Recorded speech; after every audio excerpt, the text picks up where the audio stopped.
there, welcome to my channel. This is Elizabeth with Wandering Soul Enterprises, here today to bring you another installment of the Archetypes and Elements series. And today we're looking at the Dilettante. The light attributes of the Dilettante are delights in the arts without having to be a professional, and alerts you to the danger of becoming superficial in your pursuits. And in the shadow attribute, pretension to much deeper knowledge than you actually possess. All right, so we're going to be looking at the Dilettante through the lens of the 4 elements plus the 5th element of spirit. If this is the first time you've watched one of my Archetypes and Elements readings, I recommend watching the introduction video that explains the spread. I'll put the link below in the description box. And I'm just gonna dive right into it. So from the element of air, we have card number 8, the Lily Garden Fairy.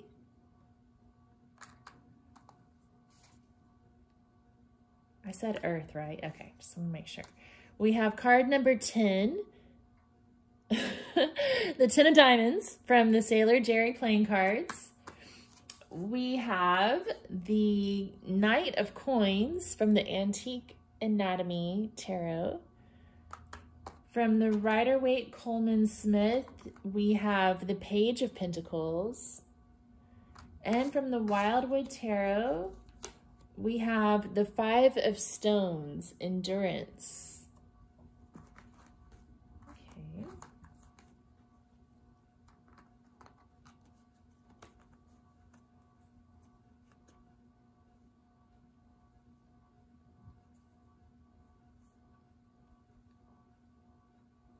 I'm seeing sort of a progression here, like maybe an opportunity in the Dilettante archetype. To move from sort of a lack mentality with this 5 of Stones where things are hard, then to the Page of Pentacles where you discover something new that you enjoy, and then with the Knight of Pentacles slowly developing that hobby into maybe something that can create wealth. And then with the 10 of Diamonds, that wealth has been created and you're living high on the hog, okay? So for some people, you know, I think that some people start out with something as a hobby and then they find out that they're really good at it and it becomes like an extra source of income. And aside from that, it just adds value to their life in like spiritual and emotional ways. Okay, so let's look at the Lily Garden Fairy. That actually reminds me, I mean, I don't want to talk too much about other people's personal stories, but I have an aunt who she just started like dabbling in, what's it called? Epoxy and like acrylic painting and stuff. And she creates some beautiful pieces of art. And she's been able to turn it into like a little business for herself. And it was just something she was dabbling in, but it turns out that she's really good at it and she's making money from it. So I guess that's kind of what this stack is reminding me of. Okay, so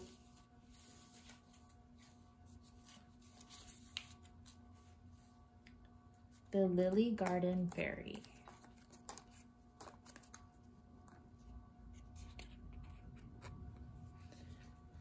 So fairies are very protective to flowers, watching them grow from seeds until fully open, much like a mother brooding over her children. The love we give to nature from our hearts attracts the nature spirits to us. Look at the card and see how the fairy is communicating with the flower. Try yourself to see the aura or communicate with a flower. Inspiration is all around me. Yeah, so I'm getting that this is about inspiration and opening your heart and doing things just for the pure joy of doing things rather than for the sake of needing to. And who knows, if you follow your bliss, you know, the money might follow. That's what I'm getting from the earth pile here. So let's dig into the air stack here. So I kept trying to draw just one of these working with the 4 elements cards, but every time multiple cards would fly out. So finally these 2 came out and I said, all right, fine, we'll do both of these. So we have, oh, that's interesting too, because they ended up being cards 9 and 10 back to back. So we have Sleeping Beauty, card number 9, and the Butterfly Fairy, card number 10. So I know Sleeping Beauty in this deck is about astral projection. The Butterfly Fairy, I'm assuming, has something to do with transformation. We'll look into those a little more in a little bit. From the Sailor Jerry deck, we have the 5 of Spades.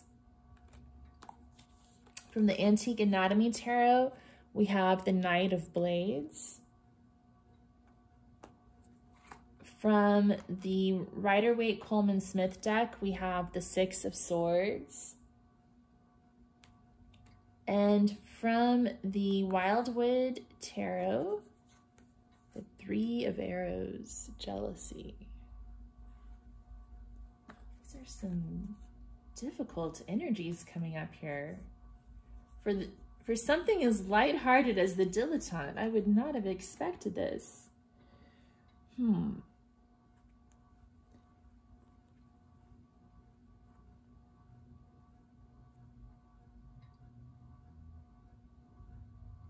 Yeah, Knight of Blades, 5 of Swords, and 3 of Arrows are all really difficult energies. 3 of Arrows is usually about heartbreak and loss. In this deck, it's called Jealousy. You know, the heart's on fire.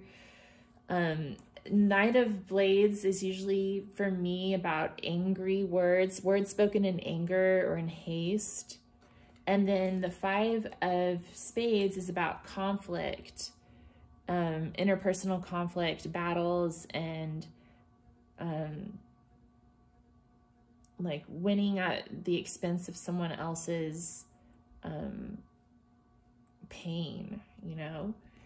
But the 6 of Swords is about moving on from all of that conflict. You can see in the lower right-hand corner, there's rough waters, and then on the other side of the boat, the water is still. So they're moving away from the turbulence to a place of calm. So maybe on the light side, you know, the Dilettante can help you move past all the turmoil in life and find that happy place, you know, like a hobby type of thing. I guess in its shadow attribute,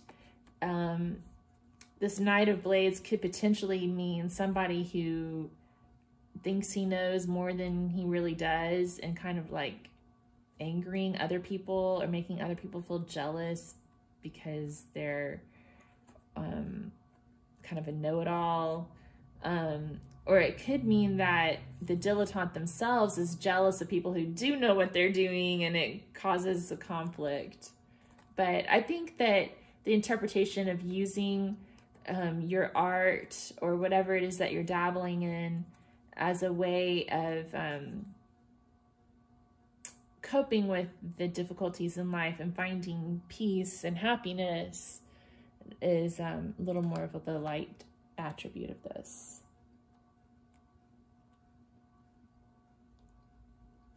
Okay, so what do these two say? Let's read Sleeping Beauty first. A10. Wait, A9.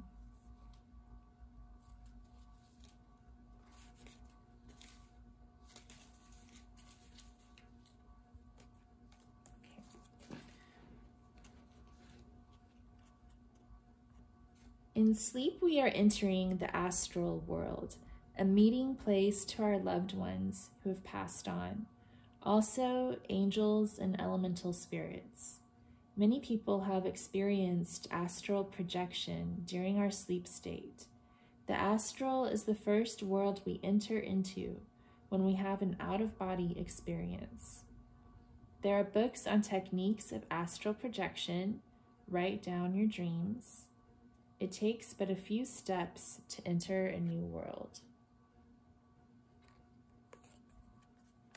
So entering a new world is really sticking with me here. Let's see what the butterfly fairy says.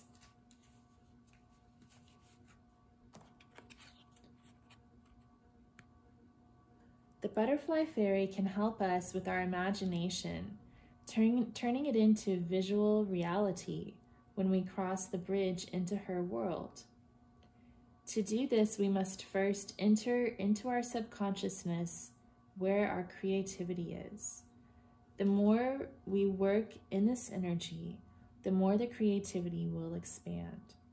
The world of inspiration is within us all, and meditating can help our creativity to flow. I will trust my own perceptions. Yeah, so this is all about creativity, and both of these together about crossing over to the other side, to the spiritual realm. And then the Six of Swords is about crossing over from turbulence to calmness. So I do feel like perhaps the dilettante knows how to use art as a way to cross into spirituality and to explore the other world. Okay. So from the element of fire, we have the fire goddess. I think she's related to Bridget, Saint Bridget. Then we have the 10 of clubs.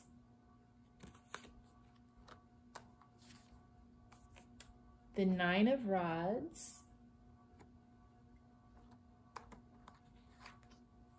The Queen of Wands. And the Knight of Bows, the fox. So I'm definitely getting a lot of creativity and passion here.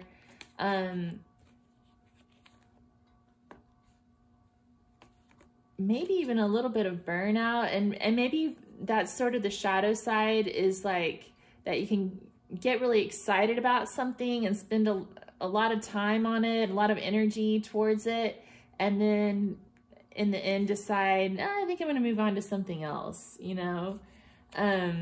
Like maybe there's a tendency to be a little bit flighty and get really into something one day and then next week it's something else.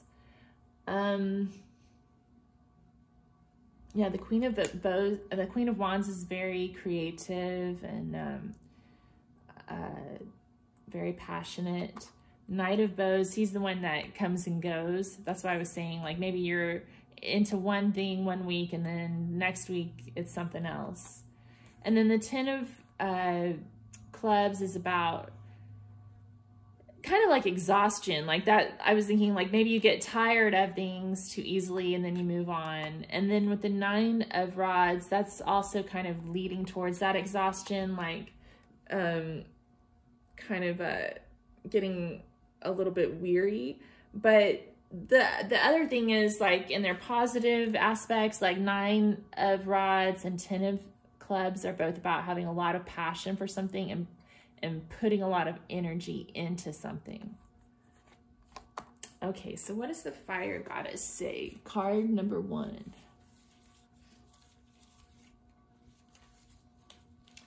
One of fire.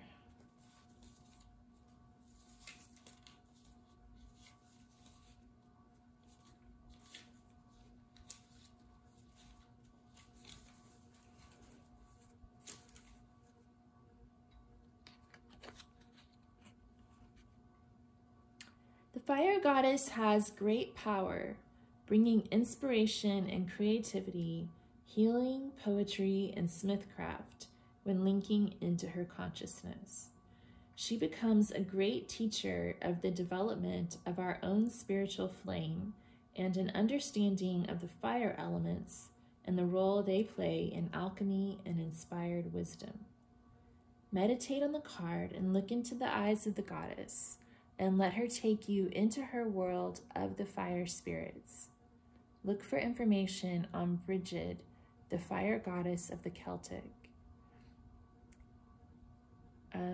My internal flame will always be growing.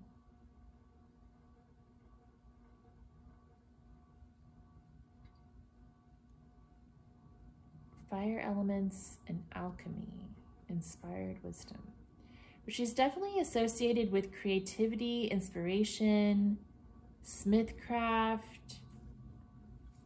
Yeah. So when you're trying something new, maybe tapping into the energy of the fire goddess for creativity and inspiration. And also sort of like a commitment to excellence or a commitment to improving at your craft, right? Okay, so now we've got the element of water. So card number 12 of water is the web of life.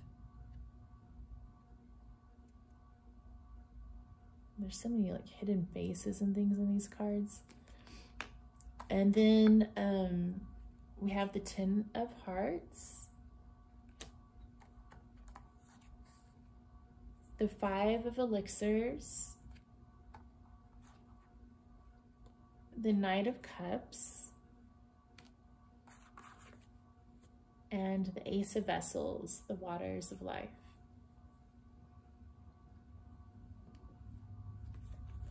Yeah, so for the most part, these cards are all pretty positive. The 5 of elixirs can be about boredom or about loss, or having the blues, maybe feeling a little bit down sometimes. And focusing on things that are empty when you can't see the bottles that are full.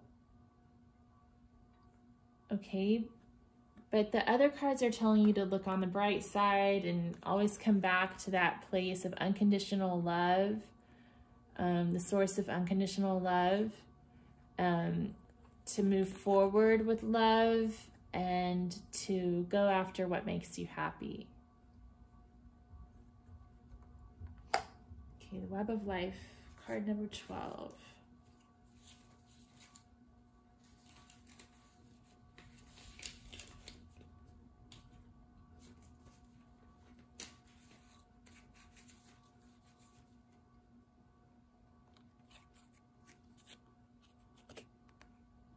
What is holding us back in our lives? The angel looking through the cobweb, the symbol of the webs that we can put around us in our lives. It can be partnerships or possessions. Water is the symbol of emotions in our lives. The horse swimming in the water is connected with our dreams. The grapevine slowly growing like our possessions grow in life. What can I change in my life? What must I let go of? Freedom comes from within. So that's reminding me again of that 6 of Swords, sailing away from all those difficult things and finding a place of peace and happiness. Like using art to help you heal your soul, basically, to find freedom. Okay. Also, like from that water pile, I'm also getting a lot of like interconnection between different threads. So we have the web, which is about networking, interconnection. And then here in this Ace of Vessels, all the animals are coming to drink by the water. Well, in this depiction, it's just the swan and the deer, but you know, that's the watering hole. That's where everyone gathers. So I'm seeing like, you know, that common thread that binds everyone together, all living things.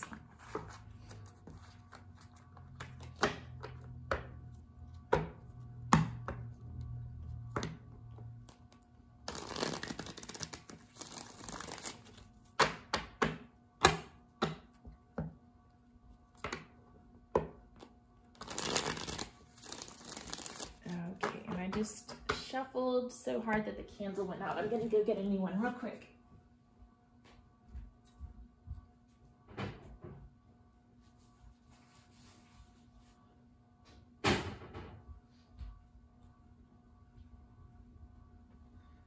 Oh, where'd my matches go?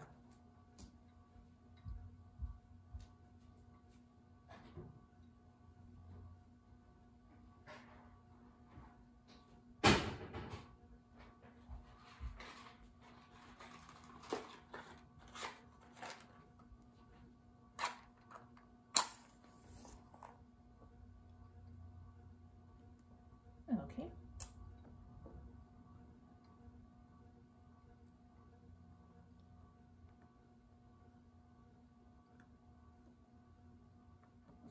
There we go.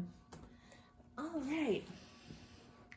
Keep doing that, like blowing the candle out while I'm shuffling.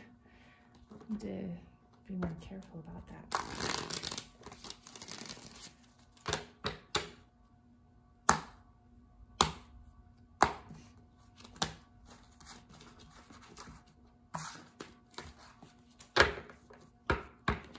Okay. So what messages do we have from the goddesses about the dilettante?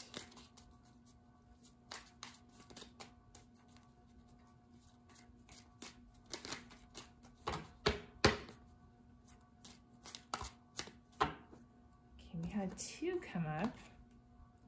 So we have Anuket, the embracer. Your life will overflow with blessings. And we have Pajo Yan, the Lady Moon. No matter what changes may come, you will be at peace.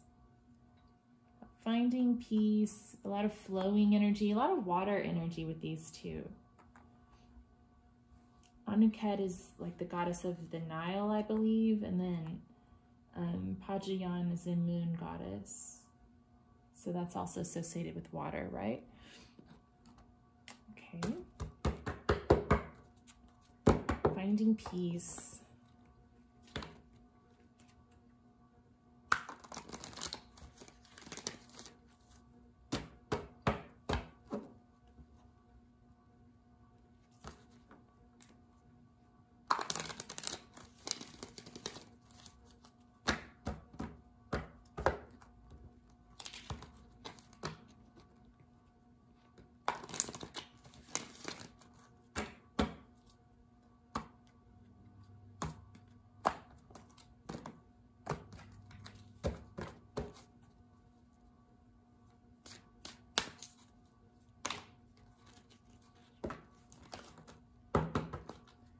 We have Hypnosis, sleep, from the Gods and Titans Oracle.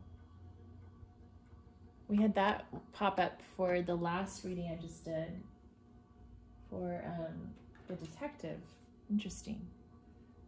Okay. So this is about spiritual awakening and kind of bringing the spiritual down into the physical. Just something that the detective does too. You might want to read, you might want to check out that reading as well. Yeah, it's about bringing the spiritual into the physical, but in this case, it's through art or hobbies or something that really calls to your soul. But it's also about needing to know when to take a break. You know, we had the 9 of Wands and the 10 of Wands come up in the fire pile.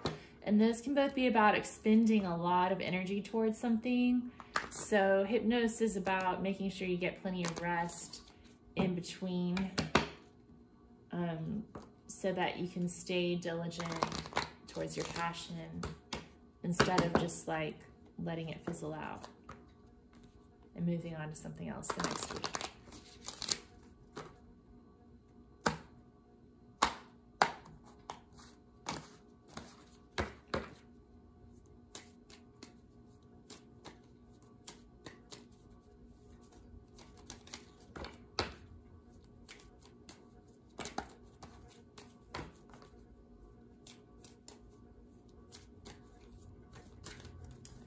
Oh, let's see.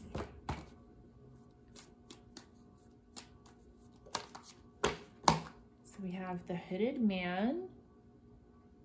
It's like the Hermit card about seeking wisdom within. Tuning into your inner guidance.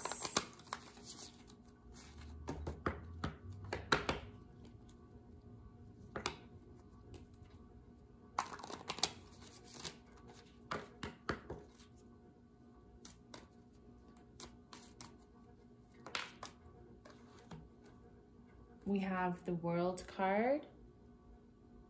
So kind of like opening a new portal to the other world.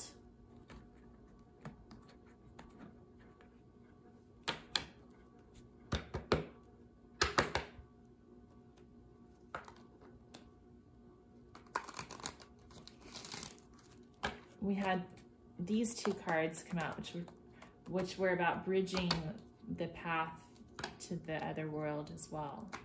Using art to cross over into the other realm, the spiritual realm.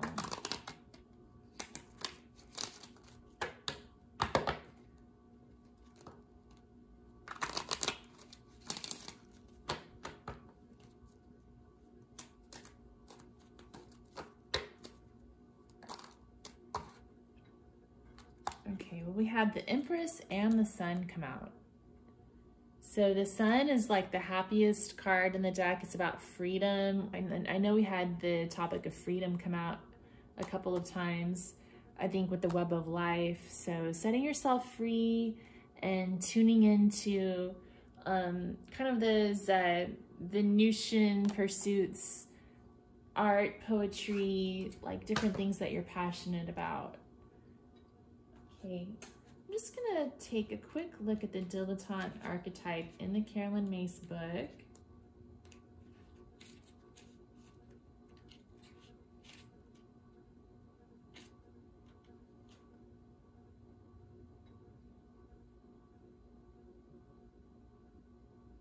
So the dilettante can also be known as the amateur, and they are a lover of the fine arts who never rises above the level of an amateur.